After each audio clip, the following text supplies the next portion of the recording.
Okay, so let me start with this slide first. Here we can see the performance of the sectors in the PSEI for this year. And clearly, we can see that the financial sector is the Mhm. weakest among all the other sectors. Down 40% year to date, down 30% since the start of March. And very, very noteworthy for me is that since the March low, March 19 low of the index, the financial sector has only rallied by an average of 2% versus the rest of the rest of the market, which rallied over 20%. So um, yeah, so for me, it's really about the uncertainty that's covering the banks. I know that, and I'm sure it's evident from April's presentation a while ago that the uncertainty is really across the board, right? It's not only specific to banks, but what's special about banks is that they're ultimately tied to all the sectors of the economy. So if, for example, April mentioned a while ago, like we're bearish on, let's say, consumer discretionary. um, let's say we're bearish on the, let's say, tourism sector, or even if you're bearish on the remittances, then if you really think about it, the banks are ultimately linked to all of those things, right? Mhm. And I think that uncertainty is really weighing down on the banking sector. Later on, we'll be talking more about that, and to see if we can do something about it, right? But before we go into that, I just like to give a brief outline of what I'm going to talk about for today. In the interest of trying to be as objective as I can, let me try to divide the discussion into the positives and the negatives, right? So for us, the biggest concerns for the banks are the following. Number one is obviously spike in NPLs and consequently the credit cost. Slowdown in loan demand, not only for this year but for the years to come potentially, right? And trading losses, any potential trading losses going forward. Nevertheless, let's also mention the mitigants that we have right now. Number one of those would be very supportive policies from the BSP. So April has mentioned something with that a while ago already, but more into that later.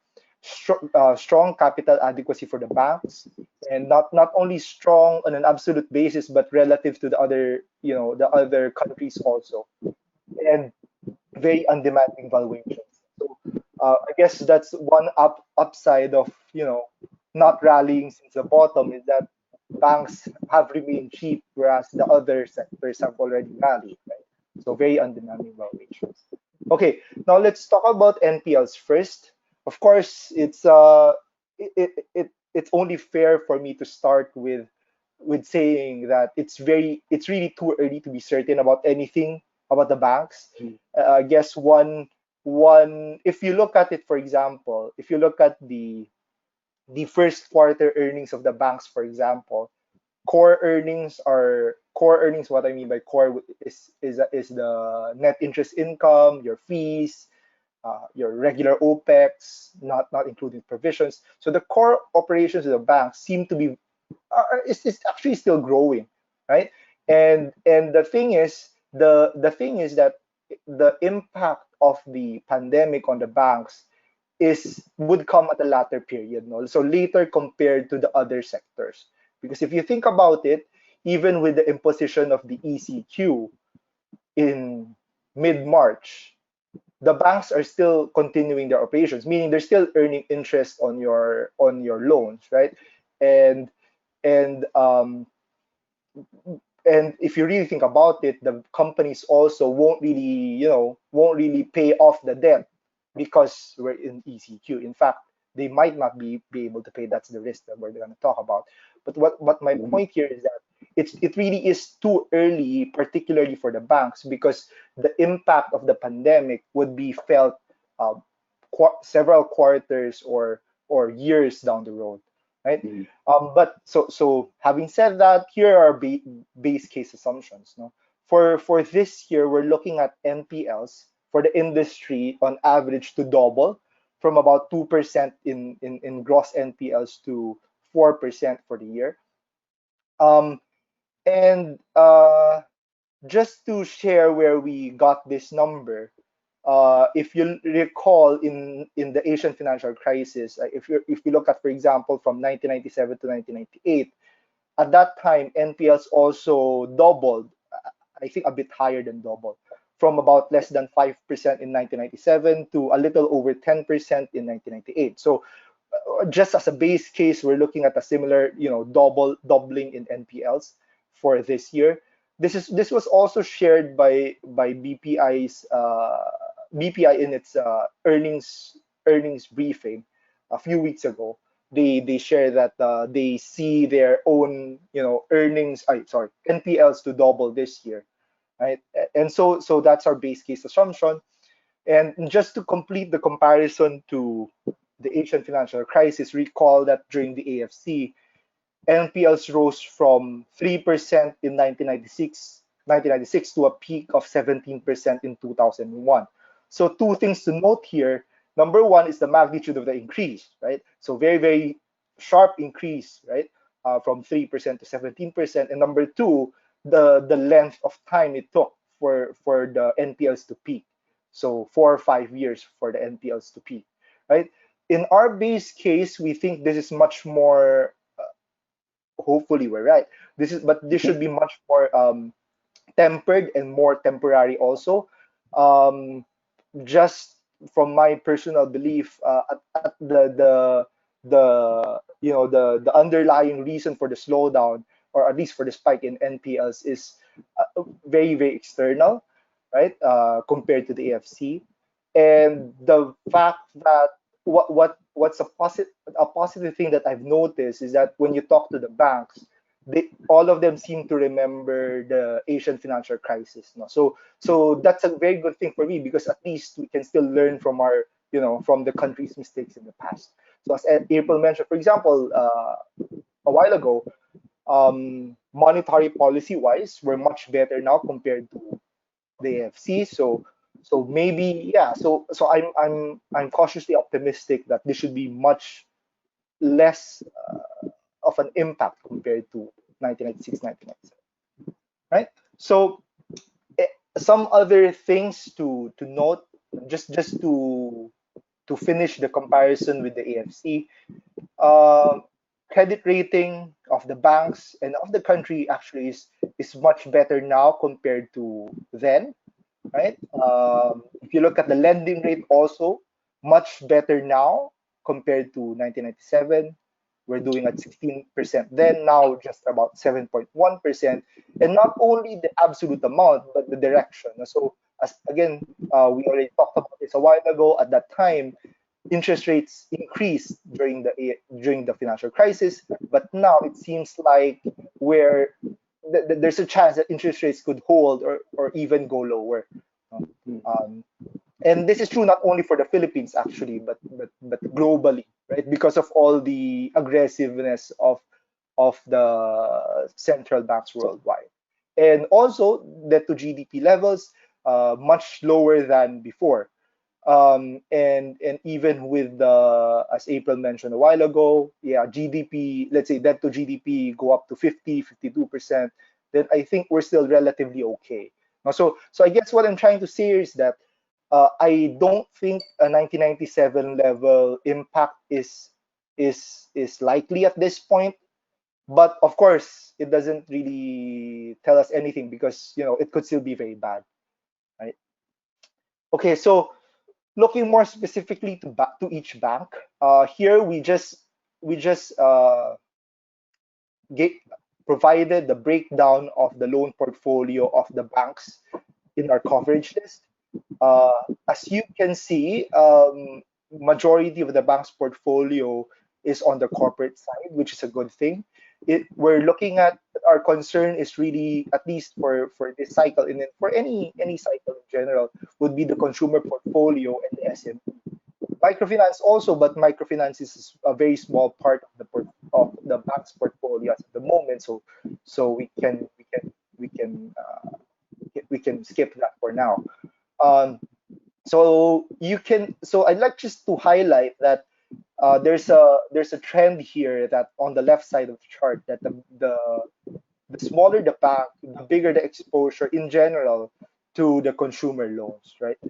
And going to the breakdown of the consumer portfolio, we're particularly looking at the more sensitive ones like auto and credit cards. We think that these are more sensitive compared to mortgage because in just the order of the order of the default, right? You probably would default on your mortgage last, right? And yeah, so hopefully it's also very clear that as you go smaller as a bank, the exposure generally increases. Of course, with several exceptions. No? So let me just highlight some of those notable points, right? So just going back to the left side first, um, PNB is particularly high in corporate loans, right? Security Bank is high on consumer loans at 26%. RCBC also very high at at SMEs, sorry. So one of the highest in the sector, right? And then Union Bank and East West are both very high also in consumer loans, right? Um, in terms of the breakdown of the consumer portfolio, some interesting things. If we look at auto loans, for example, Metrobank is particularly sensitive to this with its partnership, obviously, with Toyota. Security Bank also has a high exposure in auto loans. RCBC and East West Bank, very very high in auto loans. Um, the purple line, the purple bar here is your salary loans, teacher salary loans. No, so that's what it is. Yeah, there. So generally speaking, the smaller the size of the bank, the more exposure to consumer loans, with some exceptions. Now let's look at the NPL levels of each bank and the coverage ratio. Again, so the blue bars here are your NPL levels, gross NPL levels. You can sort of imagine it trending up as you go from the biggest bank to the smallest bank again. And the NPL cover, the inverse of that, generally speaking, it's going down with some few exceptions. No? So what are those exceptions? PNB it has a high NPL for its relatively low consumer exposure for whatever reason. Coverage is also relatively low. Security Bank has a relatively high coverage. Um, despite and a relatively low NPL level despite its high consumer portfolio. No? So those are the exceptions, but in general, you can see a trend here. No? NPL cover going down with smaller size, NPL levels going up with smaller size, right? So yeah. Uh, so what we did for our forecast is that we considered the consumer exposure for each bank, the consumer, the level of exposure for the consumer segment, and their current NPL levels as a benchmark for our credit cost, no? Because ultimately this is what will affect earnings for this year. No? Would be the provisioning for the banks, right? So these are our increase for the banks in our coverage list, right? You can notice that in general, the smaller the bank, the less the increase, right? Uh, and on average, our credit cost assumptions, we already assume about a 25% increase. Sorry, the, okay, the average increase in credit cost, okay, translates to about 25% of additional NPLs. Again, recall a while ago, our base case is for NPLs to double this year. So we're assuming roughly 25% of the increase we're gonna have to provision for this year, and that also translates to about 2% of consumer loans. So the bigger the consumer loans, the bigger the NPLs, the higher the provisioning that we're doing. Yeah, and just to give to provide more, I guess, support for our assumptions, recall. So two things first. Now, recall that in the Asian financial crisis, only one third of the NPLs were ultimately written off, right? So it doesn't mean that if your NPL spike from, let's say, 2 to 5%, you have to provide 3%, all the 3%. So you don't need to do that. And another thing that's also noteworthy for us is that BSP has allowed a staggered booking of provisioning over 5 years. No? Of course, subject to approval, but yeah. So the banks could theoretically spread out their provisioning for the next 5 years. Right, so those are the mitigating factors, no, for the credit cost. Note here before we leave the page, the numbers here reflect the increase in credit cost, not the overall amount. These are just the increase from our original assumption in credit cost. Okay, so looking at first quarter 2020, what has happened so far? Here we can see the red bars here. The red bars here is the current the provisioning for the first quarter. The gray bar is the annualized provisioning for the whole year, and the red dot is our target for the year. So as you can see, most of the banks that we cover have aggressively provisioned in the first quarter. No? So the annualized is much higher than our increased forecast, if you can see, with the exception of maybe BDO and China Bank. So BDO and China Bank, for whatever reason, bookings for the first quarter were relatively low compared to the other banks and compared to our forecast also. On average, also just to give some color on the provisioning for the first half, I believe that it's more generally very proactive rather than reactive for the banks for the first quarter. Uh, Mostly the provisioning is just general provisioning, so they you know they don't see like specific accounts defaulting yet, right? I'll explain more of that later on. But so these are more general provisioning, and I think the mentality or the mindset of the banks is, let's front load provisions while earnings are still good. Later, I'll show also that the trading gains for the banks in the first quarter were particularly good also. So maybe they took that opportunity to book provisioning, right? So that when earnings start to get hit, maybe as early as the second quarter, then they don't have to provide as much.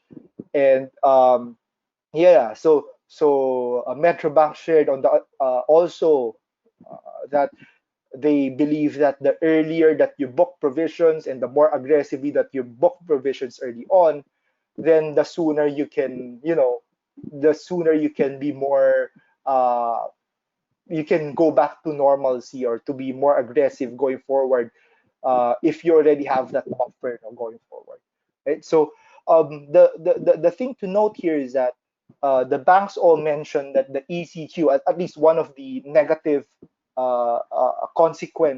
unintended consequence of the ECQ, is the banks cannot see the loan portfolio that are at risk in non-performing, in defaulting. No? So because of the ECQ, obviously the payments to the principal interest payments on the loan are deferred, right? So they cannot see which companies will be able to pay back or not. So very limited visibility because of this ECQ.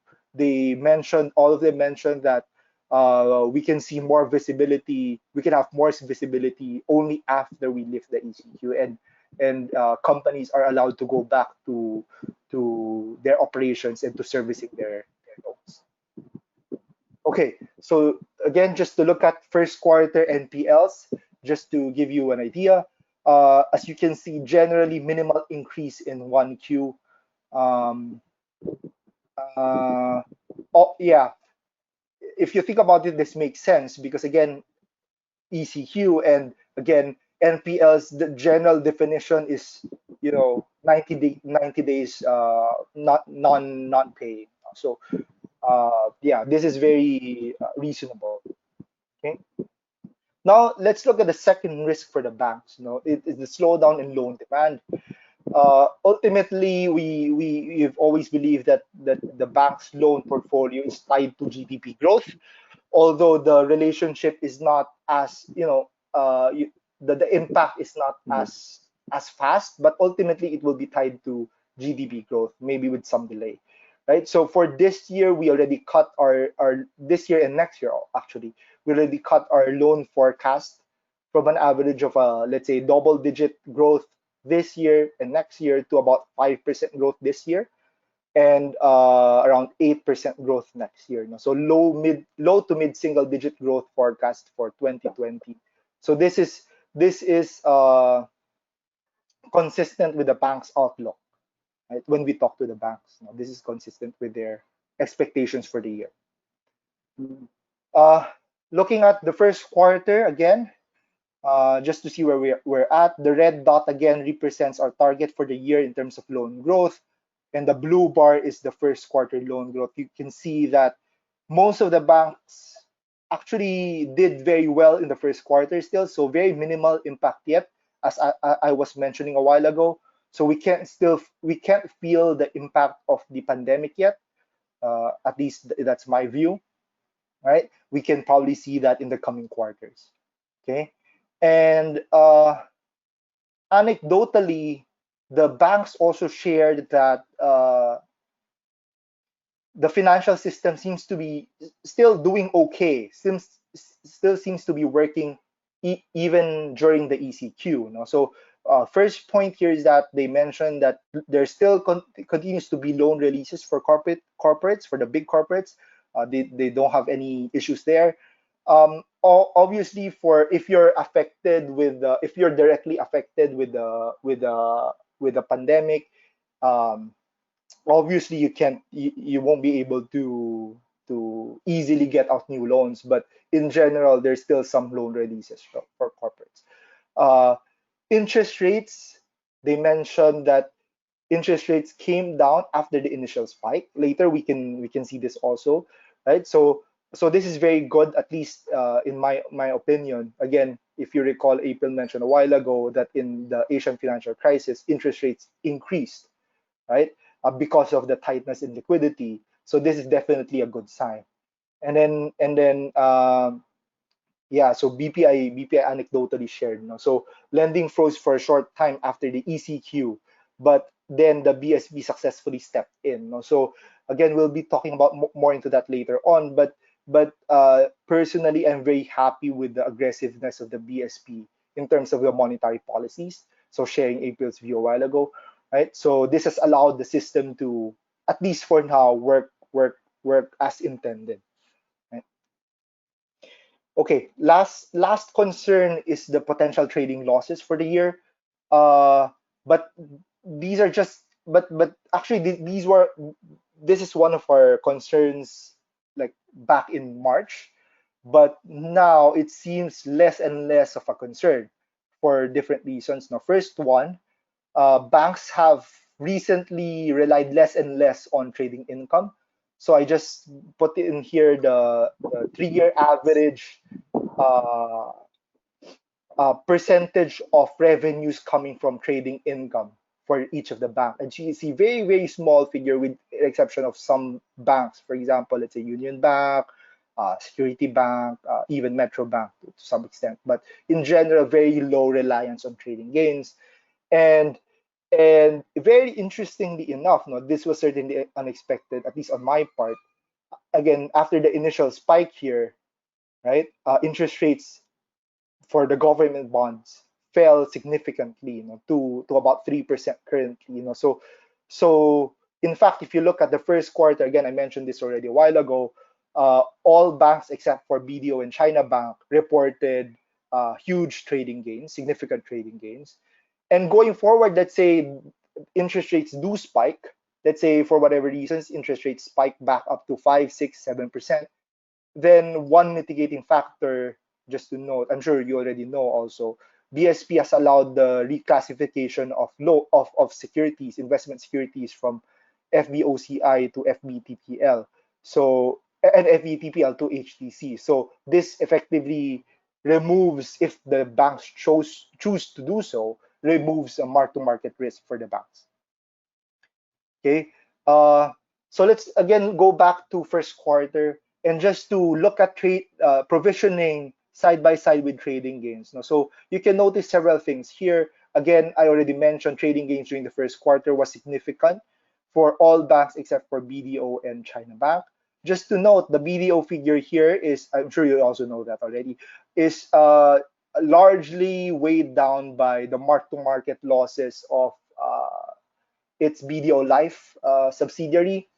And in fact, this 4.5 billion is largely net neutral in terms of the bottom line because it's offset by lower policy liabilities for its life insurance business. Right, so completely offset. Right. Some other things to note, you can see a general relationship, correlation between the amount of trading gains that you book and the provisionings that you booked for the first quarter. So again, we felt that the banks trading gains, the banks use the high trading gains to soften the drag of the provisioning in the first quarter, right? And what's important to note here is that with interest rates going down even further after the end of March, then there's certainly more opportunities for trading gains for the rest of the year. So if for whatever reason they need to provide more, they could always, book more trading gains to soften the blow to earnings. Okay. So going forward, these are our estimates, revisions for earnings estimates for this year. You can see the drop the drop versus our original forecast is about 20%. It's more or less consistent across the board after adjusting for the base effect. There are some base effects going on here with Metro Bank, low base for 2019 in earnings, Security Bank, Union Bank. I won't go into much detail anymore, but if you normalize for the base, adjust for those base effects, the cut is generally uniform. But note, however, earnings seems to have a better quality for the bigger banks. What do I mean by this?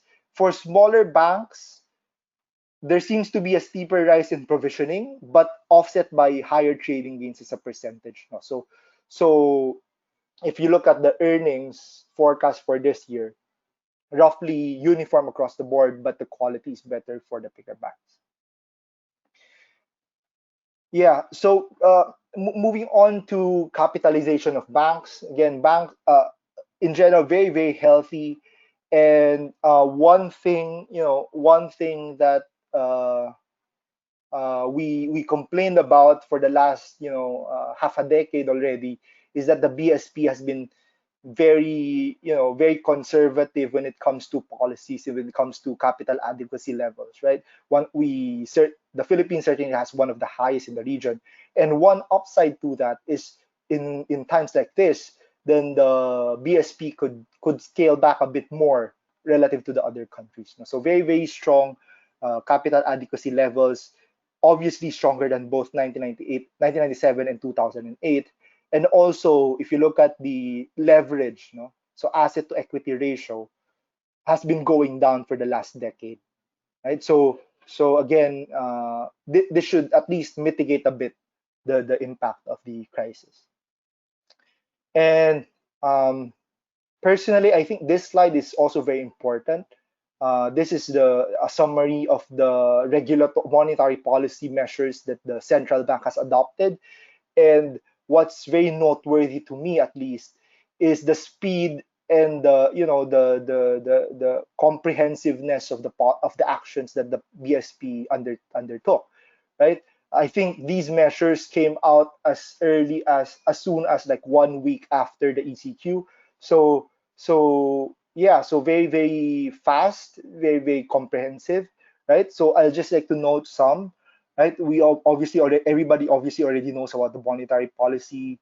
So number 5, exclusion from past due loan ratio of loans affected of to affected borrowers for a period of 1 year, right? So they have that option to not include them in the NPLs, right? Staggered booking, we already talked about this, for a period of 5 years. Reclassification again, right, to avoid mark-to-market losses. And this one also is particularly important, number 12, inclusion of MSME loans granted after March 15 as part of the reserve requirement. So effectively, this reduces, effectively, the RRR for the banks, because you don't have to, separate cash, actual cash altogether, right? So let's look at the valuations of the banks. No, here I just did the performance, year to date performance of the banks in our coverage list. Uh, Again, generally sell-off is across the board with certain exceptions. What are those exceptions? Number one, Union Bank has performed the best, I guess, has been the most resilient. I think this is mostly just due to the liquidity of the stock, so very illiquid also. So there's really no selling pressure there. So that probably explains the the relatively resilient performance despite its exposure in consumer loans. Um, China Bank, maybe liquidity issues also to a lesser extent, right? Um, BPI has surprised me, actually, not really surprised, but they've performed well, especially since the March 19 low, so they've recovered a lot. And I think this has to do with their, I was personally very satisfied with their earnings briefing a few weeks ago, wherein they seem to be very, very they seem to be on top of the developments, you know, um, and they seem to be very proactive when it comes to dealing with their situation, no? And obviously they have the benefit of having the longest track record, right? So they've performed well also there. Yeah, Security Bank also stands out. It performed the worst, and partly this is because of the MSCI rebalancing, which was announced, I think, a week ago, right? So yeah, down 17% even after the March 19 low of the index. So again, I've mentioned a while ago that yeah, one good thing about the worst performance of the banks is the valuations have become very undemanding already. Right here, I just did a comparison of the relative valuation of the banks. So ROE, y-axis is the ROE, x-axis is the price to book value multiple. Here we did our revised 2020 revised ROE levels with the current price to book value multiples. You can The idea is that you want to be on the top left part of the chart, meaning you have a low multiple with high ROE, right? But of course, personally, I prefer to look at it. I don't want to spend much time here because I prefer to look at the right side, which is where we normalize the ROE for the banks. No? So how did we normalize? Basically, we adjusted for one-off trading gains and for the difference in leverage. No? For the difference in leverage, so the idea is that if, for example, let's say a company like East West, high ROE, but they were able to do this with relatively low capital adequacy levels, versus, let's say, somebody like, let's say, we could use somebody like, let's say, Metrobank. No, Metrobank has relatively low ROE, but it's matched with a high capital adequacy. So if you adjust it, if you normalize the leverage, right? So you see the chart on the right. So again, the idea is you want to be on the top left side. So these are where you get your value plays, right? Yeah. But in general, of course, if we're talking about risk, then the risk, the company, the banks with the less risk exposure would be the ones on your left, no, because of the high ROEs on your right, sorry, because of the high ROEs, and they're often rewarded with the high multiple. Okay. there. So in terms of relative to their historical valuations, all of the banks are trading significantly below their historical average, right? Uh, uh, I believe all of the banks are trading two standard deviations below the historical average, right? All banks except BDO and BPI trading below book value, right? So book value, most of them are less than 0.5. Yeah, all except Union Bank offering significant upside to our target. Right, Union Bank may be the reason why there's limited upside because the share price didn't go down as much. Right, so just to conclude everything that I mentioned, again, number one, I think the really the biggest theme for the banks this time is really the uncertainty. So we can't we don't it's really very early, particularly for the banks, because we can't really, it's hard to calculate anything with certainty. Um, Personally, I prefer the bigger banks because of their less exposure to the higher risk segments and higher NPL coverage, right? Also, liquidity is also expected to be better for the bigger banks because of their bigger reach and and better quality of deposits, right? And but do note that most banks are already very cheap. Even the smaller banks are very very cheap, right? So ultimately, I'm gonna cheat a bit. I'm gonna leave the ultimate decision up to you. So if you think that the impact of the pandemic is short and minimal, then maybe you could go to the smaller and cheaper banks. But if you think that the pandemic would last longer and the impact would be bigger, then maybe you prefer the bigger and safer banks, like BDO and BPI.